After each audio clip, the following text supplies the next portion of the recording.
Natalie Hauser unggah video bareng pacar. Natalie Hauser kini sudah punya gandengan lagi setelah cerai dengan Sule. Natalie Hauser rupanya kembali dikepelukan sang mantan kekasih. Hal tersebut diketahui dari postingan video mesra di akun media sosialnya.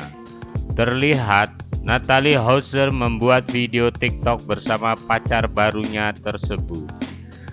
PPPSYG, tulis Natalie Hauser. Dikutip dari TikTok pada Selasa 1 November 2022. Di sana terlihat Sule dan Faris duduk bersampingan menghadap kamera. Natalie lantas mulai bergoyang mengikuti irama lagu dan sesekali melakukan lip sync. Sementara itu, Faris hanya tersenyum dan menanggapi gerakan yang dibuat oleh ibu satu anak tersebut. Mereka terlihat membuat simbol hati dan saling menunjukkan satu sama lain.